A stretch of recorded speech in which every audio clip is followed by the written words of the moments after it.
자, 여기 뭐냐면 여러분 간주공급이에요. 간주공급인데 이제 세무 1급에서는 간주공급에 뭐가 출제가 되냐면 감가상각자산. 했죠. 그래서 감가상각자산의 간주공급이 출제가 됩니다. 자, 네, 들어보실게요. 일단 간주공급에서 가장 중요한 건 일단 요걸 이해하시려면 간주공급이 왜 나왔는지 여러분 일단 이해를 하셔야 되니까. 뭐냐면 우리가 이미 배웠는데 우리가 이제 간주공급은 여러분들 그 매입세 공제를 미리 해주죠. 왜냐하면 세무서 입장에서는 과세사업에 사용할 때 매입세 공제를 원래 해주는 게 맞거든요. 근데 과세사업에 쓰는지 면세사업에 쓰는지는 세무서가 알 길이 없어요. 알 길이 없는 게 알 길이 없죠. 왜냐하면 과세사업에 쓴다, 면세사업에 쓴다는 세무공무원이 세무공무원 일을 안 하고 있는 거거든요. 가가지고 쳐다보고 있어야 돼, 이러고. 과세비 쓰고 있구나. 이게 불가능해요. 그렇죠? 그래서 우리가 과세사업자 예를 들어가지고 현대백화점이 만약에 현대백화점이 로봇 청소기를 산 거예요. 로봇 청소기를 사면 실제 로봇 청소기를 팔아야 매입세 공제 중에 맞거든요. 원래는. 그래야 매출세를 낼 거니까. 맞죠? 하지만 그걸 확인할 길이 없어요. 맞죠? 현대백화점에 죽치고 있을 수는 없잖아요. 그래서 과세사업자가 과세재화를 매입하면 현대백화점이 왜 로봇 청소기를 샀겠어? 팔려고 샀겠지. 라고 해서 미리 매입세 공제를 해줘요. 여기까지 되시겠어요? 자, 근데 그거는 여러분들이 배우셨던 감가상각자산이 아닌 거고요. 일단 여기는 감가상각자산인데 우리 감가상각자산은 오래 사용해요? 조금 사용해요? 오래 사용한단 말이에요. 맞죠? 그래서 곧 띄울 거지만 우리가 감가상각자산은 부가가치세는 건물과 건물 아닌 나머지 감가상각자산으로 구분을 해요. 알죠? 그래서 좀 이따가 이제 보시긴 할 거지만 미리 말씀드리면 일단 띄워놓고 시작할게요. 이건 좀 외워주시는 거 권장. 여기. 우리가 여기요. 이건 좀 암기해 주시는 거 중요해요. 뭐냐면 우리가 과세기간 있죠? 과세기간이 부가가치세는 몇 개월이에요, 여러분들? 6개월. 그렇죠? 1월부터 6월이 1기과세 기간, 7월부터 12월이 2기과세 기간이잖아요. 그렇죠? 그래서 우리가 과세 기간에 건물은 5%씩 상각이 된다라고 봐요. 외워주셔야 돼요. 세무 1급 반드시. 그렇죠? 중요한 돈 또 있어요, 여기 나중에. 그래서 우리가 1과세 기간에 상각이 5% 되는 거 건물은, 그 다음에 나머지 감가상각 자산은 25% 상각이 되는 걸로 봐요. 쉽게 생각하면 건물은 부가가치세에서 내용연수 10년, 나머지는 2년이라고 생각해 주시면 돼요. 그렇죠? 일단 요거 좀 외워주시고, 알죠? 외워주시고요. 자, 한번 예를 들어볼게요. 이거 좀 외워주세요. 자, 예를 들어보면 일단 자, 우리 회사가 언제라고 하냐면 5월 7일이라고 할게요. 자, 5월 7일에 우리 회사는 원래 전세버스만 해요. 전세버스만 하지 말고 전세버스하고 시내버스를 같이 해요.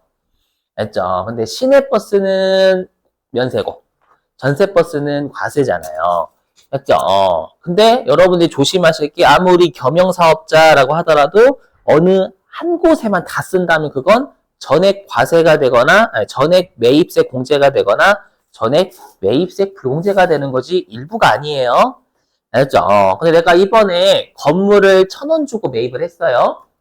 그죠? 건물을 1,000원 주고 매입했고 매입세액을 100원을 준 거예요. 그죠? 100원을 줬는데 근데 이 건물은 전부 다 어떤 용도로 쓸 거다라고 사왔냐면 전세버스를 좀 뭐라고 해야지? 전세버스를 좀 정차하기 위한, 그렇죠? 전세버스를 정차하기 위한 건물을 매입을 한 거예요. 그렇죠? 그럼 이 건물은 전세버스 매출에 기여하는 거죠, 여러분들. 그렇죠? 그럼 세무서 입장에서는 그럼 전세버스 용도로 매입했어? 그러면 매입세 공제 미리 해줄게. 어차피 전세버스 나중에 승객을 전세버스로 운송하면 과세니까 네가 수수료, 승객료 그 운임 받는다면 거기에 10% 내겠지? 라고 해서 미리 공제를 해주는 거예요. 그러면 요때 입장에서는 실제로 건물은 우리가 1과세 기간에 5%니까 요때는 실제 우리가 5%만 해주는 게 맞거든요. 원래는 했죠. 근데 세무서가 우리가 사용할 때마다 어떻게 사용하는지 알 수가 없잖아요. 그래서 마찬가지예요. 과세 사업자가 과세가 되는 감가상각자산을 매입하잖아요. 그러면 지금 사용하고 있는 것은 미래 앞으로 남아있는 것은 미리 공제해줘요. 그렇죠? 지금 사용하고 있는 거든 남아있는 거든 다 전세버스에 쓰겠지 뭐 라고 해서 이렇게 공제해 준다라고 보시면 돼요. 그래서 실제로는 이 100원이 이렇게 나뉘어져 있는 거예요. 어떻게 나뉘어져 있냐면 자, 요 내가 이제 매입세액 있잖아요. 매입세액이 지금 매입 100원이죠. 100원의 5%인 5원은 지금 과세사업 전세버스 용도로 쓰고 있으니까 공제되는 게 맞아요. 되세요, 여러분들?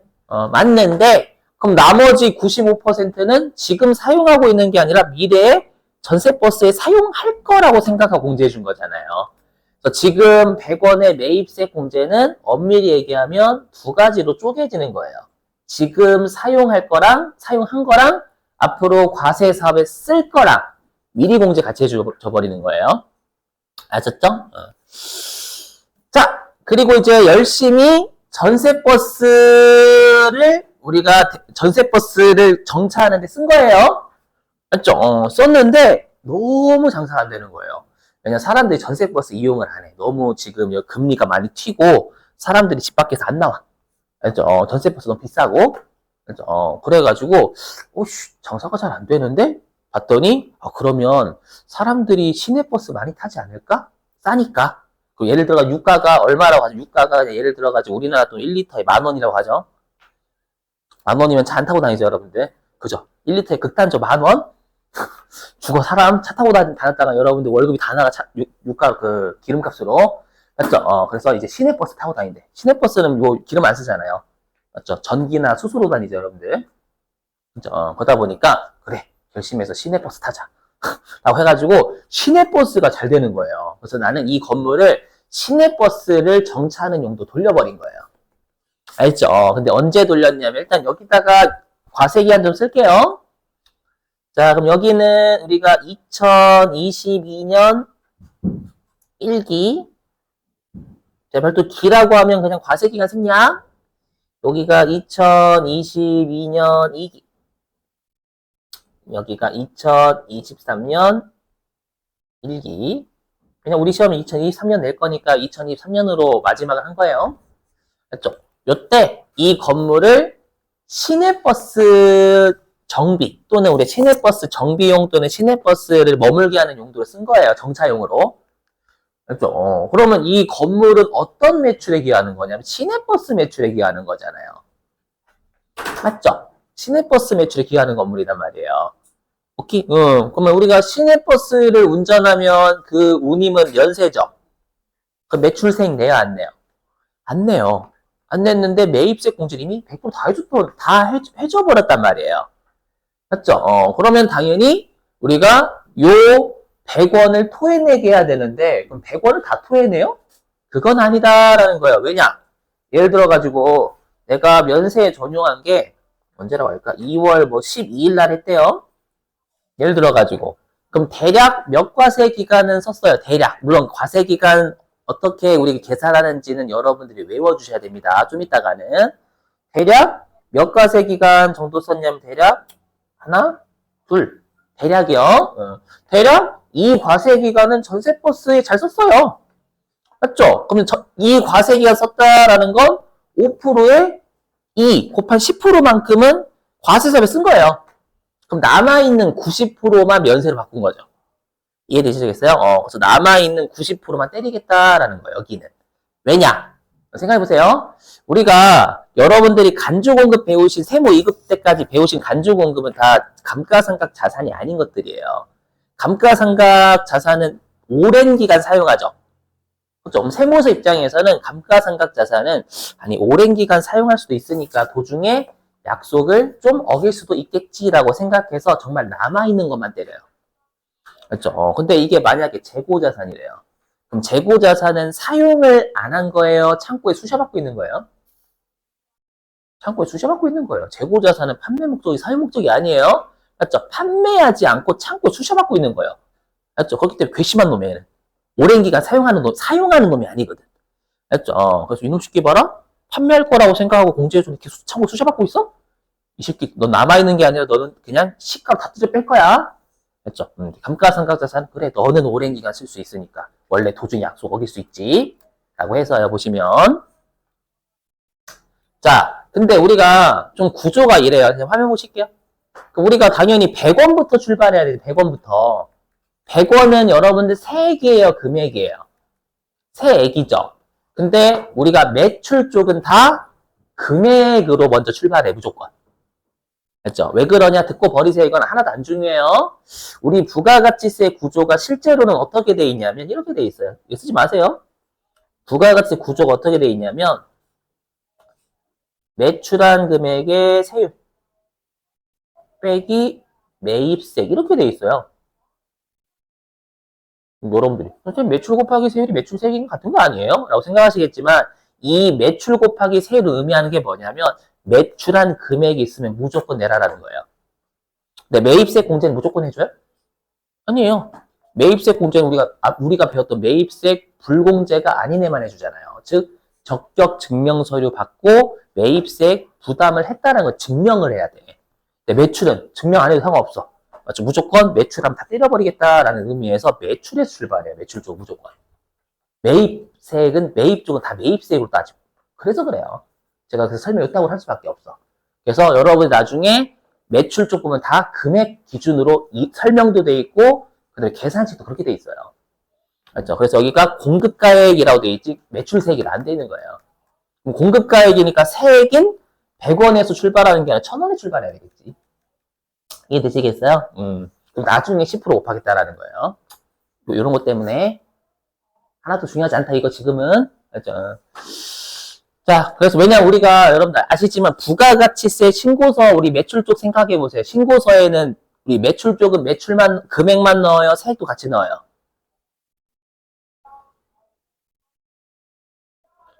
신고서 많이 해봤잖아, 여러분들. 우리 좋았잖아. 뭘 좋아? 뭔 소리야? 신고서 입력할 때 매출 쪽은 금액만 넣어요. 세액도 같이 입력해야 돼요. 둘 다? 없어. 매출은 금액만. 맞죠? 매입 쪽은 둘 다. 맞죠? 그 이유가 있다니까? 매입 쪽은 매입세 공제되는 것만 넣어. 이거, 그런, 약 구조 그래. 아시죠? 그래서 아무튼, 우리가 나중에 신고서 입력할 때도 얘는 금액 넣어야지 세액 넣는 게 아니에요. 알았죠? 간주 공급은 금액 넣어야 된다. 그래서 이거 1000원부터 출발 계산할 줄 알아야 돼요.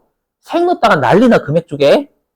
알았죠? 그래서 여기에 네 1은 100%에 100%. 100% 중에서 이 5% 곱하기 2는 뭐냐면 우리가 과세사업에 사용한 과세기간이잖아요. 이건 빼야지. 이걸 뺀다라는 건 남아있는 90%에 대해서만 면세 바꿨으니까 이것만 두드려 패겠다라는 거예요. 네, 되시겠어요? 이거 계산할 줄 알아야 돼요, 여러분들. 시험에 친절하게 안 줌. 네, 그럼 여기 900원이 이제 간주 공급으로 보는 공급 가액이 되는 거예요. 그럼 여기에 10%를 곱한 90원이 매출 세액인 거고요. 알죠? 근데 우리가 나중에 입력할 때는 900원 입력해야 되거든요, 신고서에는. 알죠? 90원이 아니라 그래서 그런 거예요. 자, 그럼 이거를 산식으로 좀 표현해 볼게요. 산식으로. 자, 산식으로 표현해 보면 이거 좀 지우고요. 좀 지울게요, 여러분들. 자, 산식으로 표현을 해보면 지금 우리 감가상각자산이잖아요. 감가상각자산인데 우리가 미상각잔액이 남아있는 걸 때리겠다라는 뜻이에요. 어떻게 구하냐면 매입가액. 왜 매입가액이 여기 1000원 가지고 출발했잖아. 이 1000원이 건물 매입한 금액이지. 오케이? 요거. 자, 매입가액에다가 1 빼기 상각률 곱하기 경과된 과세기간수. 맞죠? 요렇게 남아있는 걸 때림 이 말이에요. 자, 그랬을 때 그러면 이때 상각률은 어떻게 보고 경과된 과세기간 어떻게 볼 건지 볼게요. 상각률은 이거 무시하세요. 하나도 안 중요함 이거. 우리 시험은. 자, 건물은 5% 아까 했고 맞죠? 그다음 이외는 25% 외우셔야 돼요. 그리고 경과된 과세기간수는 제가 이렇게 그냥 대충 했죠. 여러분 대략 2과세기간 정도 지났잖아요 라고 그랬잖아요. 이 경과된 과세기간도 외우셔야 돼요. 반드시. 나중에 우리가 어디 실기 입력을 해야 되거든요. 그렇죠? 그때 남아있는 게 없다면 간주공급은 없겠죠. 남아있는 게 없다면 그렇죠? 아무튼 그건 나중에 할 거고 그래서 여기에요. 이건 외우셔야 됩니다. 우리 감가상각 자산은 경과된 과세기간 어떻게 돼 있냐면 취득한 과세기간은 경과된 과세기간에 넣으래요. 맞죠? 넣고요. 지금 우리가 하는 건 간주공급이잖아요. 맞죠? 그래서 간주공급으로 보는 사건이 발생한 그날 있죠. 그날은 우리가 제외한다라고 돼 있어요. 그래서 여기 해당 과세기간, 제가 왜 해당 과세기간이라고 했냐면 다른 쪽에서는 이제 간주공급이 아니라 뭔가 다른 걸 하거든요. 그 다른 사건이 발생한 나는 제외하거든. 알죠? 아무튼 우리가 취득한 과세기간은 경과된 과세기간에 포함하고 알죠? 해당 과세기간은 지금 간주공급이 발생한 과세기간이 2023년 1기잖아요. 이건 제외한다라는 뜻이에요. 외우셔야 돼요, 여러분들. 아니, 이건 이해상이 아니라니까? 이렇게 구하겠대. 이건 이해상이 아니에요. 암기할 건 암기하시자고, 여러분들. 뭘 이해상이야, 이건 그렇게 돼 있는데. 여러분, 만약에 이게 3과세기간 쓰려면 2022년 1월 1일 00시 00에 사가지고요. 2023년 6월 30일 24시 빵빵히 팔아야 돼요. 그럼 미친놈은 없다, 이 세상에. 그죠? 그럼 미친놈 없어요. 보증금을 00시 00에 받아서 나중에 6월 30일 24시 빵빵히 돌려줘요? 그런 또라이들은 없어요. 그러니까 어느 한 과세기간 제외해야 돼, 무조건. 아셨죠? 당연히 3과세기간이 있을 수가 없어요. 무조건 2과세기간이야, 이거는. 누가 봐도. 맞죠? 그럼 어디를 제외하냐면, 네. 항상 그 사건이 발생한 날 제외해요. 취득한 과세기간 포함하고요. 그렇죠? 그럼 계산해보면, 동그라미 쳐볼게요. 그럼 여기 넣는 거죠. 취득한 과세기간 요 2022년 1긴 들어오는 거예요. 맞죠? 그 다음에 여기. 지금 면세 전용한 얘는 제외잖아요. 이렇게. 이해되세요? 그럼 여기는 당연히 들어오는 거고. 그러니까 이 과세기간 이렇게 계산하시면 된다라는 거예요. 여러분들. 아시죠? 할 줄 아셔야 됩니다.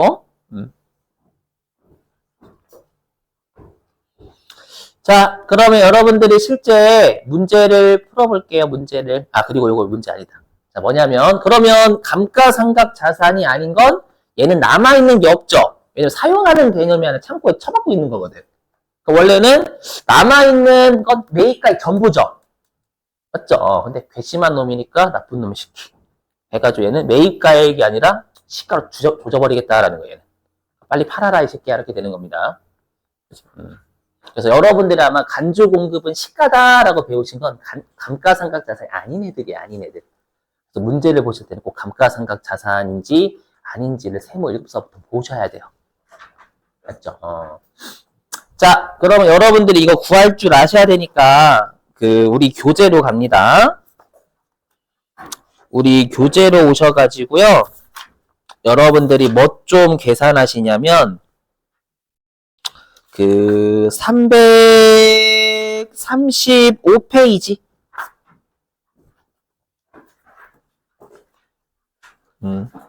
자, 335페이지, 죄송합니다. 336페이지군요.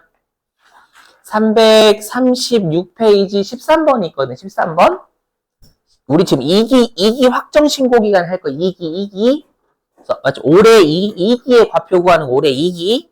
예, 자, 올해 2기의 과표를 구하는데, 여러분들은 13번만 구해주세요. 13번. 과세표준.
그럼 지금은 저랑 13번 했지만 나머지도 한번 풀어보셔야 돼요. 그 1번부터 12번까지도 우리 시험에 그 간주공급 가지고 신고서 장난 많이 치거든요. 그렇죠. 세무 2급까지는 간주공급에 안 걸리는 애 가지고 장난 안 치잖아요. 세무 1급서부터는 간주공급에 안 걸리는 애들 입력하면 안 되거든, 신고서에. 맞죠? 그거 조심해야 돼요. 간주공급의 예외도 꼭 외우고 계셔야 돼요. 1번부터 12번까지 꼭 풀어보세요. 자, 여기다 대입해볼게요, 여러분. 보시면. 자, 대입. 자, 그럼 보니까 문제가 지금 조심하실 게 시가는 낚시예요. 왜 시가가 낚시냐면 얘가 재고자산이면 낚시가 아닌데 우리 지금 재고자산이 아니라 감가상각자산이잖아요. 그럼 감가상각자산은 네, 여기 출발점이 매입가액, 취득가액이 취득가액? 맞죠? 그래서 취득가액 여기다 대입을 하면 취득가액은 지금 100만 원이잖아요, 여러분들. 맞죠? 100만 원. 그리고 이제 우리가 보니까 기계장치란 말이에요. 그럼 기계장치는 상각률이 25%죠. 외워주시고, 자, 그 다음에 보니까 우리가 20X0년 3월 5일 날 취득했죠. 그럼 얘는 20X0년 1기는 포함이 되는 거예요. 경과된 과세기간에. 그리고 우리가 지금 재계산이 면세 전용한 게 언제야? 날짜는 없네. 2기니까. 2기에 했으니까 요거는 제외. 맞죠? 2기는 제외가 돼야 돼요. 맞죠? 그럼 계산해 보시면 20X0년, 20X0년 2기, 20X 1년 1기. 이렇게 해서 우리가 3 과세 기간이 지나요. 이거 계산할 줄 아셔야 됩니다, 나중에. 그래서 3 과세 기간은 실제로 우리가 기계장치를 과세 사업에 잘 썼고, 맞죠? 면세 전용한 건 남아있는 25%만 면세에 썼으니까 남아있는 25%만 건드리겠다라는 거예요. 이렇게 계산하시면 얘가 아마 25만 원을 쓰셔야 나중에 우리 신고서에 넣을 때는요. 금액 넣어야 되니까 2만 5천 원 넣는 게 아니라 이해되시겠어요?